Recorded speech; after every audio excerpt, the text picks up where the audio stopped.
Los imposibles con Leonardo Padrón. Imposible no leerlo.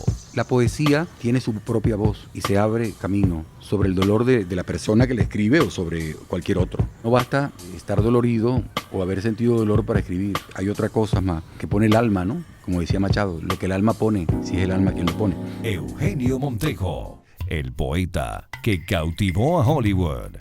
Nos sorprendimos de que de repente apareciera una película de la calidad de 21 gramos, nada menos que Sean Penn, que es uno de los mejores actores de Hollywood, recitando 3 versos de un poema tuyo. La tierra giró para acercarnos, giró sobre sí misma y en nosotros hasta juntarnos por fin en este sueño. Ustedes dirán, ¿por qué un poeta? Yo les comento, oír a un poeta, a un gran poeta, puede ser una experiencia inolvidable. Hoy tendremos justamente el lujo de conversar con este venezolano antológico, quien a través del idioma de la poesía ha logrado sellar su nombre más allá del continente. Bienvenidos entonces a un nuevo capítulo de Los Imposibles por Onda, la Superestación. Primer acto. Ciudad de Caracas, Venezuela. Oficinas de Unión Radio. 4 de la tarde. Retrato de un imposible. Juan Lizcano, uno de los más destacados intelectuales venezolanos, dijo alguna vez que la poesía es el penthouse del arte. Efectivamente, en la poesía pareciera estar resumida la quinta esencia de las verdades humanas y es el sitio donde la palabra suele vestirse de fiesta y de oro. Alguien dijo que en los poetas sueña la humanidad entera, que son los soldados de Dios que reinventan todos los días el mundo. Venezuela, valga subrayarlo, es tierra de poetas. Y hoy hemos elegido estar ante una de sus mayores figuras, Eugenio Montejo, Premio Nacional de Literatura y Premio de Poesía Octavio Paz, uno de los más prestigiosos galardones del mundo hispano. Incluso Hollywood, a través de uno de sus mejores actores, Sean Penn, le rindió una breve reverencia en la película 21 gramos, citando sus versos. Pero quizás el mayor premio que ha recibido Eugenio Montejo son los ojos deslumbrados de los lectores de poesía ante sus libros y el respeto unánime de los poetas del continente. Debo decirlo, es imposible leer impunemente la poesía de Eugenio Montejo. Es imposible evitar el asombro, el estremecimiento o la revelación. Por eso, hoy queremos sentarnos frente a una de las grandes figuras de la poesía venezolana de todos los tiempos para oír la luz de sus palabras y para entender mejor ¿qué es un poeta en un país como Venezuela y en un siglo como el siglo XXI? Bienvenido, Eugenio. Estoy muy contento de estar aquí en Unión Radio Onda y te agradezco mucho la invitación para participar en tu programa, Leonardo. Segundo acto. El taller blanco. ¿Cómo Eugenio Montejo llegó a la poesía? O quizás mejor valdría decir, ¿cómo llegó la poesía a Eugenio Montejo? Yo diría que llegué de un modo formal en la adolescencia, cuando fundamos con un grupo de muchachos en un internado que compartíamos allí, una pequeña revista. Entonces ahí ya nos decidimos a escribir. Pero tengo una experiencia pasada en la niñez, en otro internado, porque yo pertenezco a una generación que estuvo muchos internados, y estando en ese internado, los maestros nos inducían, cuando llegaba la Navidad, a escribir una especie de coplillas para que la cantase una parranda de aguinaldos. ¿Tú te imaginas la alegría de un niño de 9 años cuando por los altoparlantes salía la coplita que tú habías hecho? Te debo decir que yo tenía 2 coplitas para participar en la final y no recuerdo ninguna de las 2. ¿Verdad? Eso lo he contado muchas veces porque es verdad. Y recuerdo la que me derrotó, la ganadora. Esa es la que recuerda. La que recuerdo. Que decía, señorita Anita, le digo contento que ya sé contar del 1 hasta el 100. Señorita Anita era la vicedirectora, su directora, y este muchachito no se detuvo en la mía, debió de ser cosas sobre rosas o nubes o algo, y este fue directo al poder. La lisonja absoluta, sí, pues. Pero eso es una venganza mía ante la derrota que me propinó. Ganó en muy buena lid, debo reconocer. ¿A qué edad escribió Eugenio Montejo sus primeros poemas ya como lo que uno llama poema, pues, ¿no? Con toda la dignidad que implica? Uno comienza escribiendo seriamente, quiero decir, con intensidad a los 16, 18, pero después a los 20 comprende que no hay que precipitarse, que la precipitación es lo que te induce al error. Ajá. Y entonces empiezas a rectificar, pero diría que a los 16, 18 años. Ahora, yo referí en la introducción que hice de ti la anécdota de la panadería de tu padre, de eso que después diste en llamar en un libro El Taller Blanco, que es un precioso título para rememorar eso. Por favor, cuéntanos lo que era el Taller Blanco y lo que fue la experiencia de ver a tu padre allí amasando la harina y cómo eso te conectó con la literatura. Ajá. No, eso se me ocurrió una tarde que fui al viejo celar, cuando el celar quedaba en la quinta, que comenzaron los talleres literarios, y me invitaron a un taller. Y me vine yo con cierta nostalgia hacia la casa diciendo, bueno, pero estos muchachos tienen este taller, qué maravilla. Yo no tuve esto a los 18 años, ni a los 16.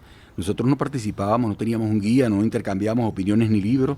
Cada uno lo hacía un poco por su cuenta, cuando más en los liceos. Y de repente, al llegar a la casa, dije, no, pero yo estuve en un taller que fue el Taller Blanco, el taller de mi padre, y ahí comenzó la evocación de esa. Era la panadería de mi padre, una vieja panadería, no esas panaderías nuevas. Primero había una gran cantidad de leña almacenada con la resina, aquel olor a madera cortada y almacenada por todas partes.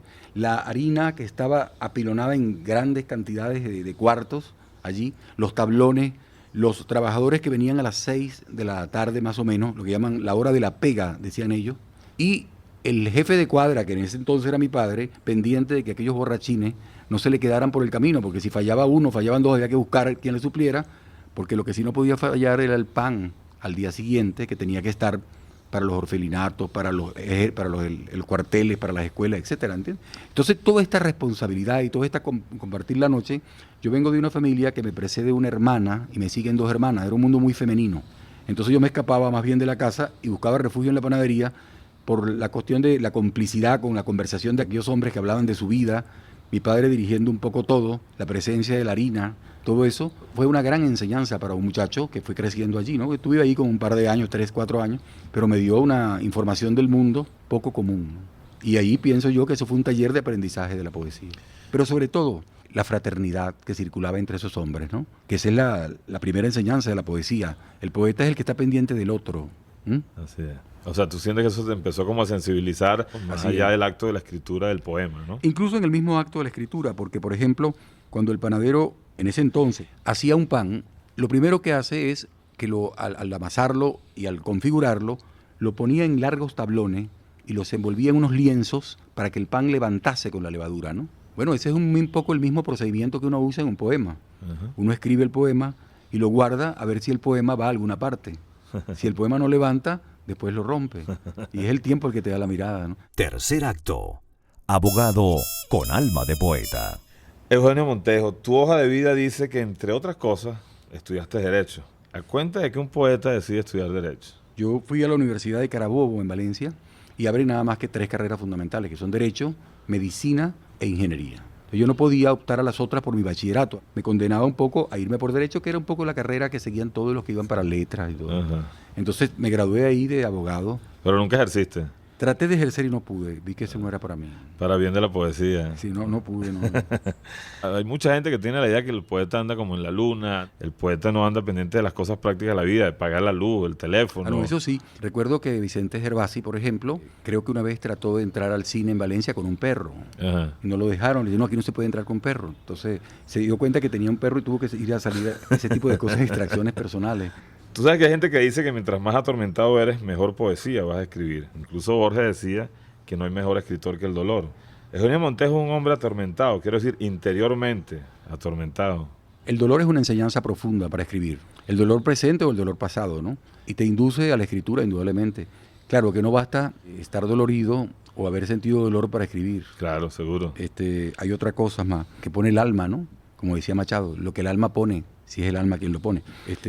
No Ajá. Creo que la mía haya sido una vida muy plácida, ¿no? Uh-huh. Como todo, he tenido dolor y tengo el dolor mío y el dolor ajeno también que lo introyecto. Pero la poesía tiene su propia voz y se abre camino sobre el dolor de la persona que le escribe o sobre cualquier otro.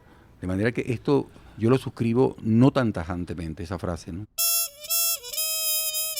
¿Por qué crees, Eugenio, que la gente no termina de acercarse a la poesía? A algunos les parece cursi, otros le tienen respeto y por lo tanto distancia, y muchos no la entienden. Y te agrego una frase de un personaje llamado Adrian Mitchell que dijo: la mayoría del público ignora a la mayoría de la poesía porque la mayoría de la poesía ignora a la mayoría del público. ¿Qué piensas tú de eso? Bueno, mira, ahí hay un factor educativo fundamentalmente. No hay, como te digo, acercamiento en nuestra cultura y menos en la época moderna. Después de la invención de la puesta en funcionamiento de los medios técnicos, de la televisión, del cine, internet y todo esto, distrae mucho la atención del lector y las preocupaciones van un poco por otro orden. Eso es lo que yo califico como el eclipse en nuestra época de la poesía, en la medida en que la poesía entra en un cono de sombra, ¿no? Que no está tan presente, pero todos los eclipses son pasajeros. Todos estos medios van a envejecer. ¿Tú sientes de verdad que estos medios van a envejecer? En absoluto. Sí. Sí. ¿Tú no sientes que la tecnología, la informática, la televisión, el DVD llegó para quedarse? No, pienso que van a quedarse, pero en la medida en que se queden van a ser incorporados. Ajá. Ya no será una novedad. Yo vi llegar a la televisión, mi hijo no. Para mi hijo es algo que está allí. No es el caso de nuestra generación, que vio llegar la televisión, que vio llegar el fax y ya desapareció el fax, sino que esas son cosas que se van quedando. Es verdad que se tecnifican y se modernizan, pero se van quedando. Una vez que se quedan, tienen que perfeccionarse. Al perfeccionarse, ¿a quién van? Van a los institutos superiores de cultura que los toman. Ahí viene la poesía forzosamente. A futuro tiene que venir la poesía. Yo he visto, por ejemplo, en la televisión británica programas de despedida donde hay un poema que es extraordinario. Entonces dice, por ejemplo, el actor fulano de tal lee La mujer que no vimos, de Fernando Paz Castillo. Eso en televisión, lo está leyendo un hombre en off y está pasando un discurso fílmico que dura 1 minuto y medio, lo que dura el poema, sobre un determinado tema. Eso es una cosa extraordinaria. Cosas que poco a poco van llegando, pero que tú no le puedes pedir a una televisión que apenas tiene 50 años esto.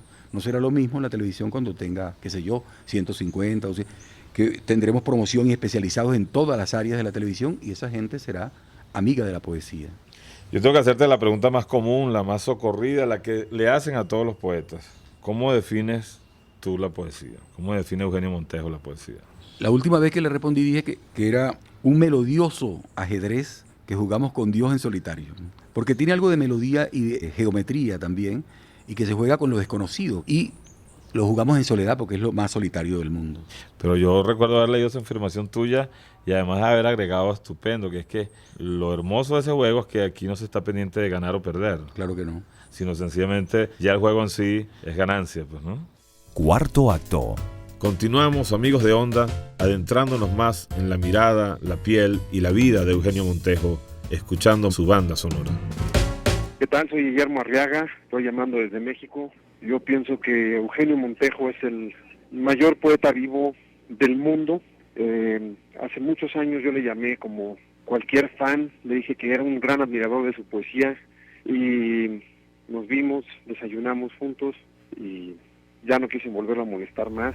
En algún momento le mandé un correo electrónico pidiéndole permiso para que su poema fuera leído por uno de los actores en 21 gramos. Eugenio en un principio pensó que se trataba de un cortometraje estudiantil y pues cuando supo que en 21 gramos era Sean Penn quien leía su poema, creo que le dio emoción. A mí me dio más emoción que la gente empiece a reconocer el enorme talento de Eugenio Montejo. Yo creo que todo venezolano, todo latinoamericano y todo aquel que se precie de leer poesía en el mundo debe de acercarse a su sensible trabajo. A mí ha sido una influencia determinante para mi propia obra y para mi propia vida. Me ha hecho entender muchas cosas, de eso se trata la poesía, de que nos ayude a entender mejor nuestra propia vida, y a Eugenio Montejo aprovecho para mandarle un abrazo. Me parece, Eugenio, un monstruo, un generoso amigo y un tremendo poeta. Un abrazo, Eugenio. Imagina, me abruma el juicio y todo lo de Guillermo, porque Guillermo es excepcional en muchas cosas, por eso. Sí. Guillermo es un gran novelista, un gran escritor. Él incluso no acepta para sí la palabra de guionista. Sí, es cierto. Él la discute. Él la discute, él dice que las obras de quien escribe una película tienen la misma autonomía de una pieza teatral y que deben defenderse autónomamente. O sea, él dice que lo llamen escritor de cine. Pues escritor, cuando está haciendo un guión de cine, es un escritor. Un escritor de cine, claro. Y recuerdo que en El País de Madrid, una mujer le hizo una pregunta. Le dijo, usted corrigió Amores Perros 33 veces. Es decir, rehizo el borrador. Esta de Sean Penn, 21 gramos, ¿cuántas veces? Entonces también se ruborizó, como cadenas en aquella pregunta, y dijo, llevó las manos a la cara y dijo 57 veces. rehacer un manuscrito, tú no sabes lo que es eso, porque Sí. tú has trabajado estas cosas y las Claro, trabajas claro. mucho y muy bien. Hay que tener una vocación de perfeccionismo como lo tiene Guillermo Arriaga. Soy un gran admirador de Guillermo Arriaga y me complace que haya crecido tanto ahora porque internacionalmente ya después del premio de Cannes, que le mereció una llamada inmediata al presidente Fox y todo esto, ya es un éxito enorme. Se abrumador. pierde de vista. Se claro. pierde de vista. Sí. Ahora, pero digamos, esto nos da pie para hablar de justamente de lo que significó en la vida de un poeta como tú, en el trabajo de un poeta como tú. Generalmente los poetas suelen tener una fama modesta, para decirlo entre comillas, ¿no? Es decir, no tiene el tamaño de la fama que tiene una estrella de cine o de televisión. Y resulta que de repente, para muchos cinéfilos y muchos espectadores de cine, nos sorprendimos, sobre todo si éramos venezolanos y conocíamos tu obra, de que de repente apareciera una película de la calidad de 21 gramos, Sean Penn, nada menos que Sean Penn, que es uno de los mejores actores de Hollywood, recitando 3 versos de un poema tuyo. Y efectivamente eso generó una resonancia. De repente los periodistas empezaron a llamar a Eugenio Montejo, de repente Eugenio Montejo, el nombre empezó a multiplicarse en varios medios audiovisuales, ¿no? He recibido, por ejemplo, cosas tan curiosas como una tarjeta de invitación a una boda en Chile, en Santiago, de 2 personas que se conocieron y decidieron casarse cuando estaban viendo la película. No me digas. Entonces, transcribieron en la tarjeta los versos que se citan en la película. Cosas así, ¿no? ¿Tú puedes repetirnos los 3 versos de la película para los oyentes de ahorita de Onda? Dice exactamente lo que... Y además, Memo tira un ojo, porque sacó estos versos de un poema por allí, lo sacó con un ojo extraordinario. Dice, la tierra giró para acercarnos, giró sobre sí misma y en nosotros hasta juntarnos por fin en este sueño.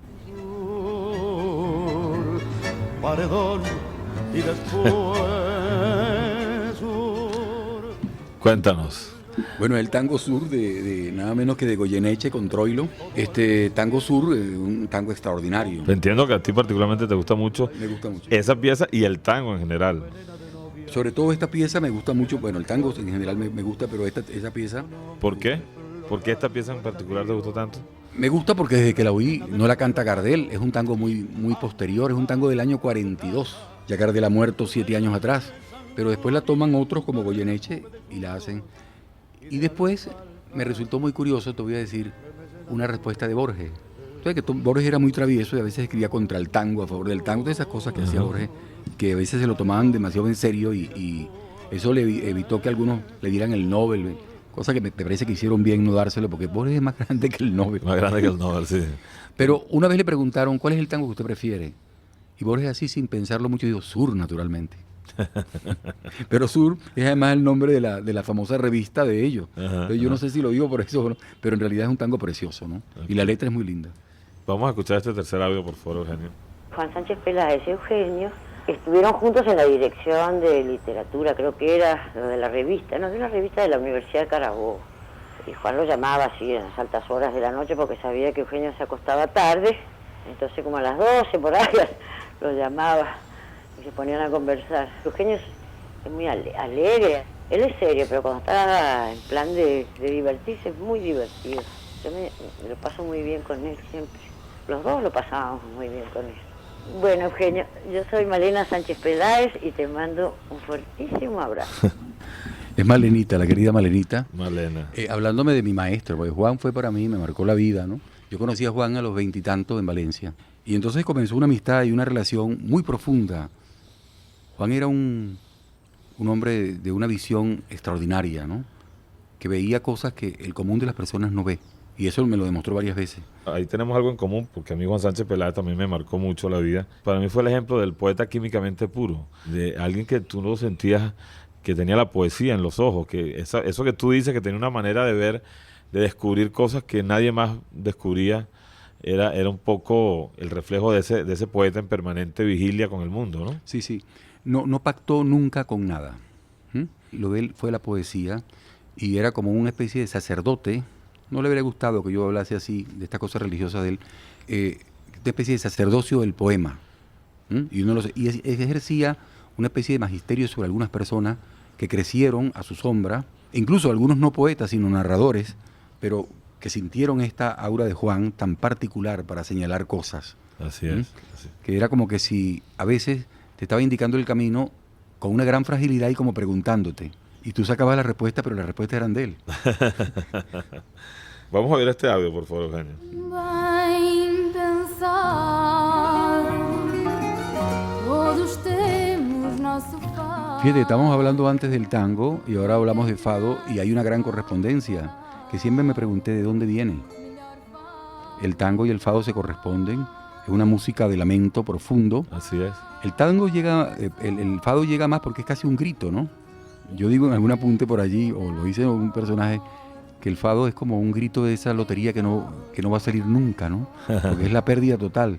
Y el verdadero fado es un gran silencio en el medio.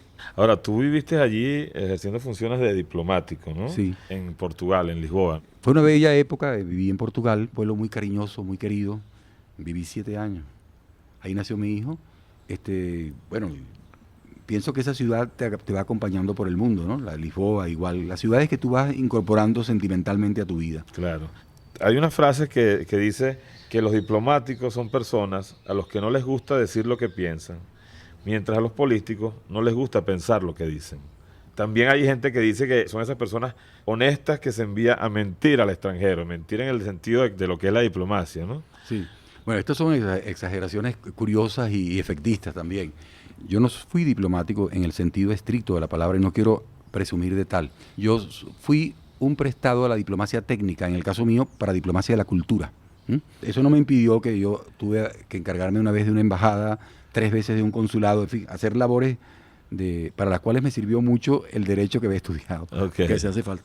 Pero el diplomático no es que no le gusta decir lo que piensa, sino que sabe decirlo, mide muy bien la oportunidad y lo dice con las palabras más precisas del mundo, pero te deja sentir con su código si está contento, si está a medias contento, si todo eso está perfectamente bien. E incluso no creas tú que deja pasar nada en absoluto, se lo dice, te lo remarca, te da un teciño, como dicen los portugueses, un chaciño, como dicen los portugueses, toma té con eso, pues.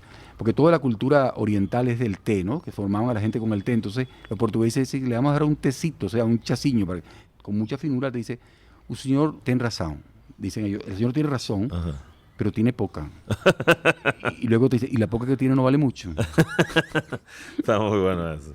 Eugenio, vamos a oír este audio, por favor. En una ocasión dije que es difícil hablar de Eugenio Montejo, porque él porta en sí varios poetas que él mismo ha creado. Son sus heterónimos, ese es el nombre que se les da. Es el único poeta que entre nosotros presenta este rasgo. Mire, la amistad y la fuerza de Rafael ha sido para mí, una aventura, ¿no? Una aventura maravillosa de compartirla. La admiración mía por Rafael no solamente va a su obra, que es inmensa, sino también a su persona. Así Y es. esto me complació mucho, sentirlo en Madrid hace poco, cuando estaba en esa lectura que te refería al comienzo. Vino un muchacho y me habló de la poesía de Rafael con un entusiasmo de un grupo que lo sigue y que está preparando una edición de su obra completa ya, que me entusiasmó mucho.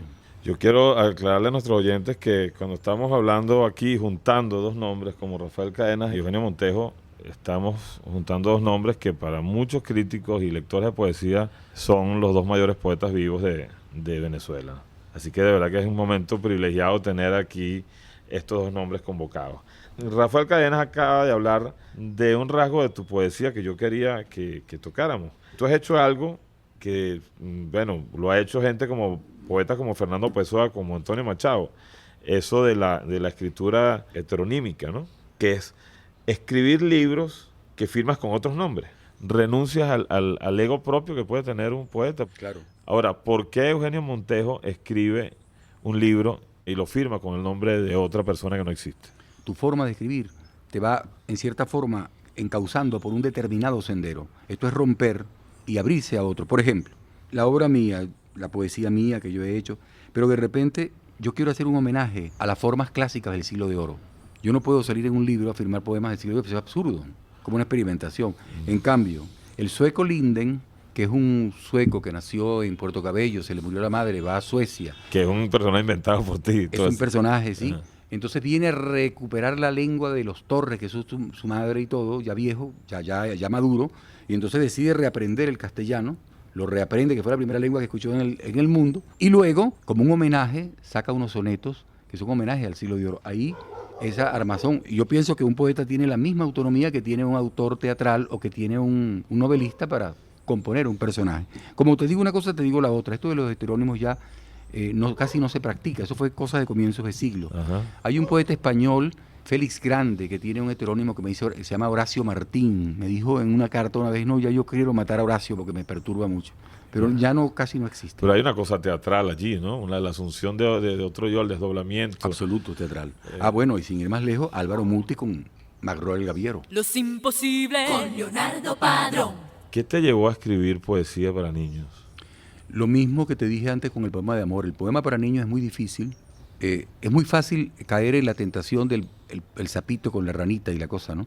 Pero escribir un poema para el niño que valore la inteligencia de tú a tú del niño, que es un niño muy inteligente generalmente en el lenguaje y que está en el poder creativo, hay que ofrecerle algo convincente y fuerte. Y eso lo hice mucho más tarde, ¿no? ¿Y qué has descubierto tú cuando es que me llama mucho la atención que un poeta ya consagrado como tú y de repente decide escribir para niños, descubriste otras zonas distintas de ti como poeta? No, debo decirte que esto fue publicado ahora, pero no fue escrito ahora, fue escrito hace muchos años.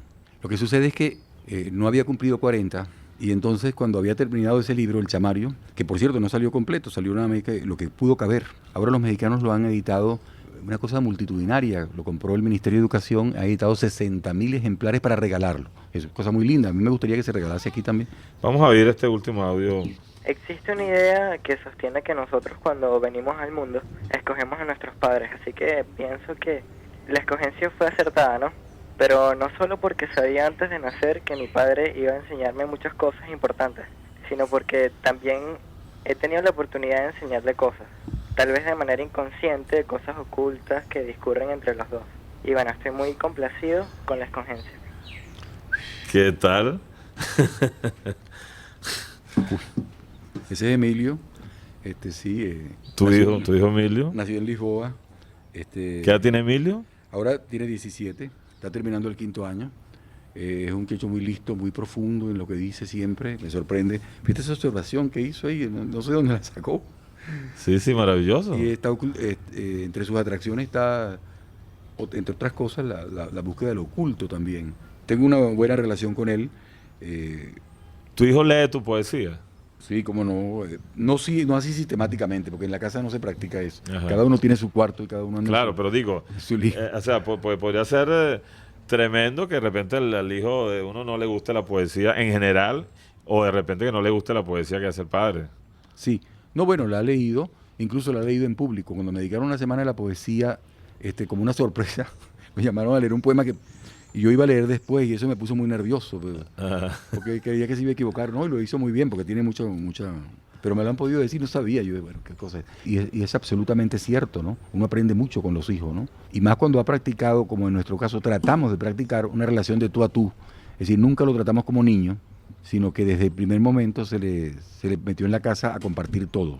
Okay. Pedirle opinión de todo con la mayor madurez, porque eso es lo que se debe hacer. ¿Cuántos hijos tienes tú? 2. 2 hijos. ¿El otro qué edad tiene? No, el otro está mayor, 30 y casi 40, se llama Ivo Ricardo, pero ese es de otro matrimonio. En la próxima parte. Tú alguna vez dijiste que el amor es tan misterioso, si no más que la muerte. ¿Por qué esa afirmación? Yo no había publicado poemas de amor, porque el poema de amor estaba muy contaminado. Primero había algo de facilismo en alguno. ¿Una frase que se parezca a lo que piensas de Venezuela? No es mía, es de Juan Antonio Pérez Bonalde, y es un verso que dice: país de tanta luz y tanto absurdo. Contundente. Envía tu mensaje a Los Imposibles al 6632 con un costo de 250 bolívares más básico masiva.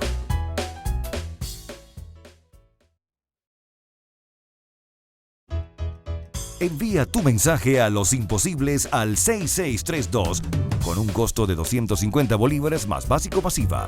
Los imposibles con Leonardo Padrón. 5º acto. El oficio poeta.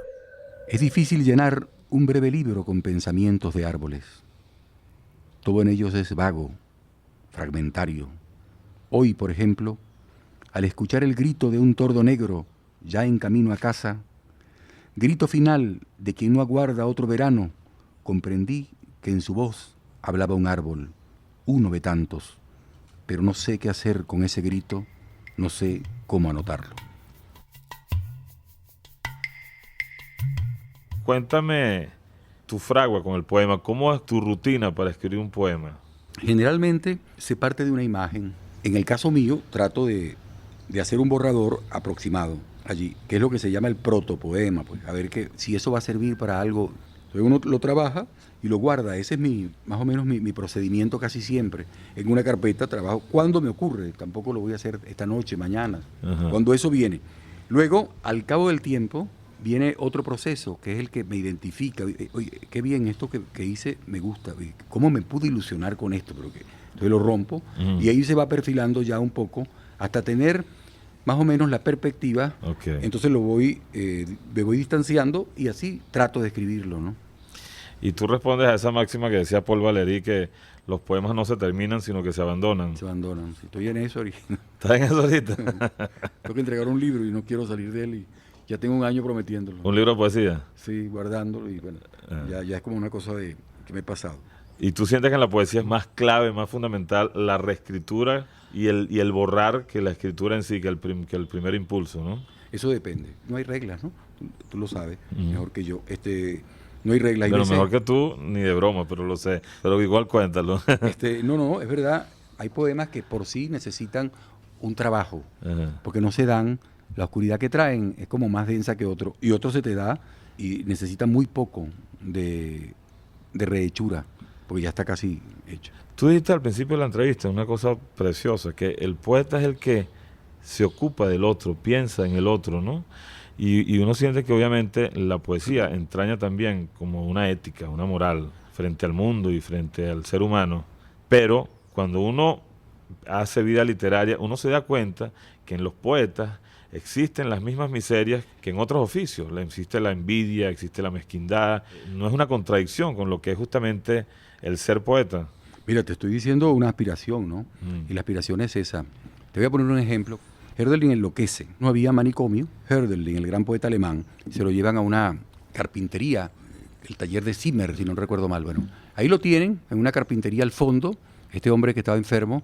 Y cuando venía una persona a encargar una puerta, una ventana, Hölderlin de repente se quitaba el sombrero y lo trataba como su majestad, en su chifladura, ¿no? En su dolencia mental. Él decía, bienvenidos, sacra majestad, y ese tipo de cosas. Entonces le hacían señas a los otros, le decían, no se preocupe, que el señor no anda bien. Muy bien. Eso lo advertía rápidamente el que venía a hacer su puerta, me mandaba a hacer y se iba. Pero hay un ensayista francés que dice, Hölderlin, cuando enloquece, no hace más que exteriorizar el gesto del poeta verdadero. Es decir, él miraba en todo hombre un hombre digno de reverencia, y por eso cuando enloquece lo que hace es sacarlo. Qué maravilla, ¿no? Qué maravilla. Que uno tampoco es un mundo idílico, y tú lo sabes, de rencilla. Aquí en Venezuela, debo decir, mucho menos que en otras partes. Sí, ¿no? Mucho menos, sí. Pero es un mundo espinado, como todas las competiciones de la gente y la cosa. Pero bueno, se trata de vivir como en todos los medios. Sexto acto. Entre versos y narrativa. Se suele decir que Venezuela es tierra de poetas más que de narradores, que por donde pisas el mapa salta un poeta. ¿Por qué tú crees que en Venezuela ocurrió ese fenómeno donde la poesía parece imponerse a la narrativa? Bueno, ese es en los últimos años, ¿eh? Y eso es un fenómeno que viene desde la generación del 18, cuando se afirma. Es verdad que detrás está Bello y Pérez Bonalde y todo esto, pero la generación del 18, con Paz Castillo y todo esto, funda una poética muy seria y muy del país. Y eso ha tenido una gran continuidad en hombres como Vicente Gervasi, Juan Sánchez Peláez, la generación del 58 a la que yo pertenezco y todos los demás, que ha sido una gran coherencia, una gran seriedad, y que se ha incorporado con mucha fuerza la mujer. Cierto. La mujer se ha incorporado en todo el siglo XX y ahora, pero con mucha fuerza, y vienen grandes poetas. Diría que es un fenómeno como de época, ¿no? Porque detrás está la narrativa de Teresa de la Parra, que no tiene nada, que compite con los grandes poetas de su tiempo. Es decir, tal vez de este momento vayamos a salir hacia grandes narradores y no sabemos que nos van a acercar. Sin embargo, no podemos dejar de nombrar, por ejemplo, a gente como Julio Garmendia o como Salvador, que se nos acaba de ir, para nombrar así rápidamente. Así y hay narradores presentes, Victoria Estefano, Eduardo Liendo, en fin, que son muy legítimos y con mucha fuerza, ¿no? ¿Para qué escribe Eugenio Montejo? ¿Para vencer a la muerte? ¿Para conocerse a sí mismo? ¿Porque le resulta inevitable? Mira, yo a esta altura creo que ya escribo por todo lo que tú estás diciendo y además para averiguar por otras causas. ¿Por cuál otra causa? Pero en esto hay algo como de fatalidad, que tú no puedes, ya no depende de uno, ¿no? Claro, pero tú sabes que tú conoces muy bien el texto de Rilke, de las cartas de un joven poeta, donde una de las cosas que decía era, si tú puedes vivir sin escribir, no eres realmente un poeta. En fin, había una cosa ahí como extrema, que en el fondo, en la vida diaria, sabemos que no necesariamente es así. Yo recuerdo casos más tremendos, por ejemplo, Antonia Palacios, nuestra gran narradora y poeta. Ella una vez me confesó que pasó 10 años sin escribir una sola línea y pensaba que sencillamente la poesía se le había ido. Y después volvió otra vez y escribió, bueno, una hemorragia de libros, ¿no? El mismo Rilke se detuvo, el que recomendó eso en una carta a un joven, él se detuvo mucho tiempo también sin escribir, después vinieron las elegías. Son cosas que no se pueden generalizar así, porque cada personalidad, cada ser es una cosa distinta. Séptimo acto. Del misterio de la muerte al misterio del amor. Tú alguna vez dijiste que el amor es tan misterioso, si no más que la muerte. ¿Por qué esa afirmación? Mira, eso lo dije cuando yo no había publicado poemas de amor. De muchacho no me precipité al poema de amor, porque el poema de amor estaba muy contaminado. A veces había algo de facilismo en alguno. Estaba contaminado de la época de la guerrilla o de todo esto, aquello. Entonces era un poema de amor muy como militante. Y me parecía además que es un poema que necesita mucha sabiduría, mucho trabajo para saber hacerlo, porque no hay cosa que confunda más que una perspectiva de enamoramiento con alguien. Lo que interesa a dos puede no interesar, y casi siempre no interesa a un tercero. Y además porque siempre está muy cercano al lugar común, es decir, hay hiperabundancia de poemas de amor en el planeta, ¿no? Desafía los riesgos de la nadería, del lugar común, de todo ese tipo de cosas, que son cosas que tú le puedes escribir a una mujer que tú quieres, o ella te puede escribir a ti en una servilleta, y que tiene un inmenso valor para ti o para ella, pero que no significan nada para quien no está allí. Pero porque tú sientes que el amor es más misterioso que la muerte. Te lo voy a abreviar rápidamente, estando nada menos que en Sevilla, en un programa radial, en una entrevista, de sopetón me dijo, Eugenio, he notado que en tu poesía no hay poemas de amor. ¿Por qué no hay poemas de amor en tu poesía? Y me lo está preguntando nada menos que un poeta de Sevilla, que es la tierra de la poesía y del amor. Pero entonces lo tomé como un mandato y voy a ordenar, porque yo tenía unos poemas en borradores, y ahí empecé a reordenar y me puse a coordinar un libro, todo, hasta que a los años lo saqué, que se llamó Papiros Amorosos. Cuando ese libro apareció, me dijeron, ¿y qué experiencia sacó de todo esto? Le dije, saqué la experiencia de que mi primera poesía estuvo muy marcada por la muerte y creía que era lo sumo misterioso en la vida, pero pienso que el amor es tan misterioso, si no más, que la muerte. Tú sabes que yo cargo en mi bolsillo de vida una frase dicha por ti, y ya que te tengo enfrente, yo tengo que invocarla y ponerla en la mesa, y quiero que te refieras a ella. Tú has dicho, la poesía es la última religión que nos queda. Frase que además que yo suscribo plenamente, y además para mí es mi religión. A propósito de la verdad del misterio de la poesía que está allí, para el hombre común. Cuando un hombre está en un poema, uno sabe que está en su verdad. A ti te puede gustar o no, puede decir, está fallido, le hace falta esto, pero está en su verdad. Él tiene la palabra en el centro. Esa verdad es la verdad religiosa, la que nos une. Entonces por eso dije yo, la poesía es la última religión que nos queda, algo a que aferrarnos, porque ante el mundo agnóstico que prevalece, lo que queda en la comunicación con lo desconocido es la palabra verdadera, esa palabra que te digo. Es la palabra como una especie de oración.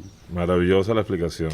Y un poeta ante la realidad de un país en crisis, ¿qué puede aportar? ¿No debería comprometerse desde su escritura? Bueno, que ese fue un debate terrible en los años 50, 60, el debate del compromiso, el poeta comprometido, la crítica porque tu poesía no era comprometida, no estaba suscribiendo los manifiestos en ese entonces del izquierdismo comunista, etcétera, ¿no? Pero yo creo que el compromiso fundamental de un poeta es con su escritura, ¿no? Y desde allí irradia todo. Eso te lo dicen, por ejemplo, los poetas rusos, precisamente, como Anna Akhmatova, que son Boris Pasternak. Les prohibieron publicar, entonces escribían en secreto, no publicaban. Pero en tiempos de Stalin, por ejemplo, cuando llegaba Anna Akhmatova a un acto, ella sentía que la gente se ponía de pie a aplaudirla, ¿no? ¿Pero qué estaban aplaudiendo? Estaban aplaudiendo una custodia de la palabra rusa, el alma rusa. A pesar de que pasaba por poeta enemigo del pueblo y toda esa tontería, nadie creía en eso. Le aplaudían su palabra, su compromiso era ese. Varios murieron, ¿no? Como tú sabes, en ese momento. Sí, seguro. Murió Mandelstam, murió Marina Svedjetova, etc. Octavo acto. los poetas y el río del idioma. Eugenio, supongamos que un joven se quiere enviciar de poesía. ¿Cuáles poetas le recomendarías tú? ¿Por dónde debería comenzar su aprendizaje, su crucero por la poesía? Primero lo que hago es ver que me muestre lo que ha escrito. Con esa radiografía ya yo más o menos siento por dónde encaminarlo. Pero hay algo que no dejo de aconsejarle a todos, que es conocer el río del idioma. Una lengua que tiene 1000 años, como la nuestra, y que no empezó ahora, naturalmente, que tiene unas fuentes creativas muy bien. Entonces le digo, mira, léete el romancero, léete esto, y trata de averiguar por qué esto. ¿Por qué el romancero duró 8 siglos, por ejemplo, en la memoria del pueblo? ¿Por qué? Entonces los muchachos con esas preguntas se van. Algunos, si es pasajero el interés, no vuelven. La mayoría viene con mayor preocupación. ¿Y cuáles fueron los poetas que marcaron a Eugenio Montejo? La línea mía viene, como te digo, del romancero Manrique. Jorge Manrique. Jorge Manrique, sí. Fray Luis de León, Francisco de Quevedo, y luego la proyección de ellos en Hispanoamérica. Lo que hay de Quevedo en Vallejo, el mexicano Carlos Pellicer, en fin. Si fuera un poeta de ahora, le digo, bueno, esos los españoles que es necesario apreciar el aprendizaje de la lengua. Le recomendaría a Giuseppe Ungaretti, el italiano, que hay que leerlo con mucho cuidado, a los italianos, en fin. Voy a sacar una pinza, una palabra, una frase que dijiste en una entrevista. ¿Qué es esa cosa, esa maravilla de saber que en toda esta cosa que miramos verde cabe la palabra árbol? Cuéntanos un poco eso. Bueno, es una meditación sobre la abstracción del lenguaje, ¿no? Todo está allí en una gran abstracción, meter todo el mundo, todo lo visible en 28 letras. Esto se conecta con algo que he contado porque es muy curioso. Estando en Lisboa, yo visitaba siempre un barbero. Una vez había un diputado que había dicho una barbaridad de esa, un rebuzno de eso, y estaba todo el mundo molesto. Y yo estoy leyendo el periódico y él me dice, ¿qué le parece lo que ha dicho el diputado fulano de tal? Y yo le dije, no me venga a hablar de ese semejante analfabeto, le dije yo. Yo sentí que paró la tijera, que me estaba cortando, y se vino detrás muy calladito, como buen portugués, y me dijo al oído casi susurrado, oiga, no hable mal de los analfabetos. No olvide que ellos inventaron la escritura. ¡Qué maravilla! Tremendo lo que encierra esa frase, ¿no? Y además fue en el fondo una lección para ti, absoluto, sí, total. Acto de cierre. Eugenio Montejo, en pocas palabras. Quiero que me nombres una película inolvidable, imposible de olvidar para ti. Nos habíamos amado tanto, de Héctor Escola. La he visto como unas 10 veces. Una vez atravesé Buenos Aires de punta a punta para irla a ver. Me gustó mucho. ¿Una ciudad definitiva para ti? Ulala. Caracas por encima de todo. La ciudad querida por excelencia, ¿no? A pesar de que la maltratamos tanto, ¿no? Aquí cabe la palabra de Julián Pietri. Este país es tan hermoso que tenemos 150 años tratando de acabar con él y no hemos podido. Lo mismo podemos decir concretamente de Caracas. ¿Una canción? Begin the Begin, 1922, Carl Porter. ¿Un miedo? A que se me acabe el tiempo demasiado rápido. ¿Un libro? El Eclesiastés, el libro de la Biblia. ¿Un amigo? Bueno, ahí sí es muy difícil. Uno, yo tengo mucho. ¿Un error? Eso lo dice Borges mejor que nadie, pero lo que verdaderamente es de uno es el error. No haber estudiado más planificadamente en mi juventud como habría querido. ¿Una mujer? Aymara. ¿Tu mujer? Mi mujer. ¿Una muerte? Una muerte lo menos notoria posible. Pero una muerte que te haya marcado. Una muerte que me haya dejado huella, dice tú, mucha. La muerte de mi hermano Ricardo. ¿Un paisaje? Las colinas de Lisboa y desde ellas el Tajo. ¿Un poeta? A ver, un poeta desconocido, Luciano Blaga, rumano. ¿Un evento en tu vida? La salida en barco hacia París, primera vez, con indicaciones de mi maestro Juan Sánchez Perán. Para ti ese fue un evento maravilloso. Imagínate, encarar un mundo y seguir todos los consejos de Juan, que me dijo cómo tenía que hacer y a dónde tenía que llegar, etcétera. Me dijo, tienes que pasarte un mes en Madrid, etcétera. Y yo siguiéndole como Juan me mandaba. ¿Una comida? Calamares rellenos en su tinta me gusta. ¿Una época del mundo en la que te hubiera gustado haber vivido? A ver, la próxima. Es una manera de vencer al tiempo también, ¿no? Sí, el futuro. Ernest Junger dice que lo más terrible del siglo XXI es el desfiladero atómico por donde tenemos que pasar. Si llegamos al siglo XXII, entonces va a haber una gran espiritualidad y una gran paz. ¿Un objeto? La pluma con tinta negra. ¿Un lugar para envejecer? El mar, cerca del mar. ¿Un venezolano? En este momento, Leoncio Martínez, el viejo Leo. ¿Un jamás? No sé qué decir con el jamás. No. Diría como Fellini, estoy voluptuosamente abierto a todo, ¿no? ¿Un libro de Eugenio Montejo? En eso sí es difícil, pero diría por el que voy a entregar ahora, que se llama Fábula del Escriba, porque es el que me tiene tomado hace como 7 años. ¿Una frase que se parezca a lo que piensas de la vida? Bueno, Juan Antonio Machado, la vida es corta y además no importa.